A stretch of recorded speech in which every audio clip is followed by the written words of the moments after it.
Assalamualaikum warahmatullahi wabarakatuh. Inilah orang yang tega membunuh istrinya sendiri. Di sini saya akan menceritakan kronologi orang ini kabur sampai diincar sama busar sampai dia ketangkap. Sebelum kita lanjut ke ceritanya, di sini saya akan memperkenalkan orang ini dulu. Dia dari mana, istrinya dari mana, dan dia mempunyai anak berapa. Ya, di sini orang ini berasal dari Rumbu, istrinya berasal dari Ketangge, Kelurahan Kembang, Kecamatan Selong. Dia mempunyai satu anak dan ini anaknya imut sekali ya. Dan inilah istrinya yang sudah dia bunuh, teman-teman. Tega sekali ya. Apa mungkin pikirannya tidak tahu. Nah, dan inilah ceritanya, teman-teman. Di sini yang menceritakan saya adalah orangnya sendiri. Kebetulan saya sudah bertatap muka sama dia. Nah, beginilah ceritanya. Dia yang menceritakan saya langsung. Awalnya orang ini diturunkan sama pengojek di depan konter saya ya, teman-teman, atau di depan rumah saya. Nah, di sana orang ini minta tolong mau diantarkan ke rumahnya, dia itu mau ngojek katanya ya. Nah, terus kita tanya orang ini, kenapa nggak dihantarkan sama orang yang menghantarkan kamu ke sini itu, kata saya kan. Nah, orang ini berkata, orang itu tidak berani katanya karena jalannya terlalu sepi, gitu katanya. Nah, di sanalah saya sudah mulai curiga dari sikap dan gerak-gerik orang ini ya, teman-teman. Nah, di sini saya bertanya lagi, emang abangnya dari mana gitu. Nah, saya sudah dari Kayangan, Labuan Lombok. Saya ngojek dari sana sampai sini katanya. Namun orang itu tidak berani katanya. Makanya saya cari ojek ke sini. Terus saya tanya lagi, emang abangnya pulang kemana? Saya pulangnya ke Sakra katanya. Terus saya bertanya lagi, bagian mana di Sakra? Nah, dia bilang bagian Suwangi katanya. Nah, di sini ayah saya kebenaran kasihan sama dia ya. Terus ayah saya mau mengantarkan dia gitu ke bagian Sakra katanya, ke tempat rumahnya dia lah. Nah, setelah ayah saya menurunkan motor, nah kebenaran ini ada pengojeknya dekat rumah saya, namanya juga Kak Jumati ya. Nah, Kak Jumati inilah yang mengantarkan dia karena ayah saya juga motor bensinnya itu mau habis. Nah, kebetulan dia naik di Kak Jumati ini. Nah, lalu dia dihantarlah ke rumahnya. Kita sebenarnya semuanya curiga di sini ya. Kita curiga sama dia karena di sini saya juga sempat tanya sama dia, emang nggak bisa telepon keluarganya di rumahnya di Suwangi ke, ada ke HP-nya, saya bilang ada ini tapi mati. Nah gitu, terus saya tawarkan dia, ayo saya caskan HP-nya biar bisa nelpon atau lewat HP saya nelpon, kata saya kan. Oh ndak usah dah katanya dia.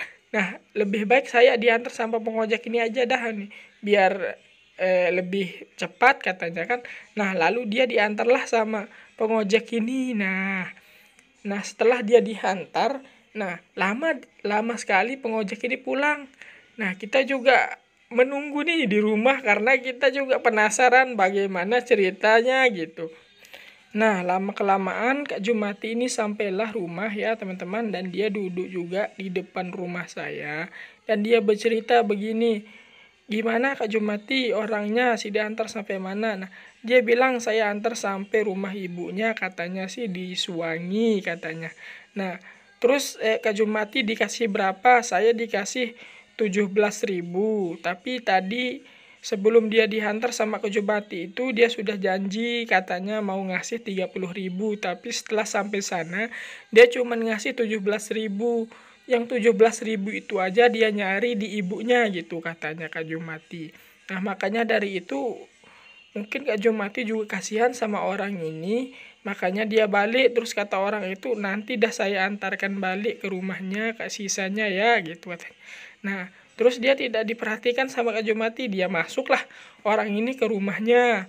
Nah setelah itu disinilah ceritanya ya teman-teman, karena kita kira awalnya orang ini ada masalah atau gimana, namun setelah diantar sama Kak Jumati itu terus Kak Jumati itu nggak apa-apa, jadinya kita kecurigaan kita itu hilang semua gitu. Nah, disinilah masalahnya. Setelah Kak Jumati pulang ke rumahnya dan kita duduk bersama di sini sama teman-temannya bicara lah gitu kan, bicara tentang apalah gitu, main-main lah gitu. Nah, ndak sampai 1 jam kita duduk, terus ada mobil 2 yang jalan sama 1 motor, 3 motor, pokoknya saya lupa. Nah, kebetulan dia berhenti di depan rumah saya dan dia turun. Langsung dia gerbek gitu ya. Gerbek orang, ternyata orang ini adalah buser. Nah, dia bertanya, "Di mana orang yang duduk di sini tadi?" Katanya, "Masih ada ke orangnya." Gitu katanya. Nah, terus saya bilang, "Oh, orang yang mana, Pak? Yang diantarkan tadi?" Katanya. "Oh, kalau orang yang tadi sudah diantar ke rumahnya. Siapa yang mengantar?" Nah, kita ajaklah orang ini ke rumah Kak Jumati ini, teman-teman. Nah, kita beramai-ramai lah ke sana. Nah, terus Kak Jumati ini kebenaran mungkin lah udah tidur nih. Langsung kita bangunin dia. Nah, terus kata Kak Jumati, "Ada apa ini?" "Oh, gini. Orang yang saya diantarkan tadi itu turunnya di mana?" Katanya, "Oh, dia di Suwangi di rumah ibunya," katanya. "Bisa nggak kita diantarkan ke sana gitu?" "Ya, bisa." Nah, diantarkanlah buser ini ke tempat di mana Kak Jumati menurunkan orang yang sudah membunuh istrinya ini. Nah, jalanlah dia dari sini ke Sakra ya, ke Suwangi. Nah, setelah itu langsung rumah orang ini digerbek sama buser. Nah, alhamdulillah orang ini sudah ketangkap ya. Alhamdulillah sudah ketangkap. Nah, begitulah ceritanya ya teman-teman. Nah, untuk selebihnya itu saya kurang tahu ya. Yang saya tahu saja yang saya ceritakan ke teman-teman. Intinya orang ini sudah ditangkap oleh buser. Itu saja. Sekian. Assalamualaikum warahmatullahi wabarakatuh.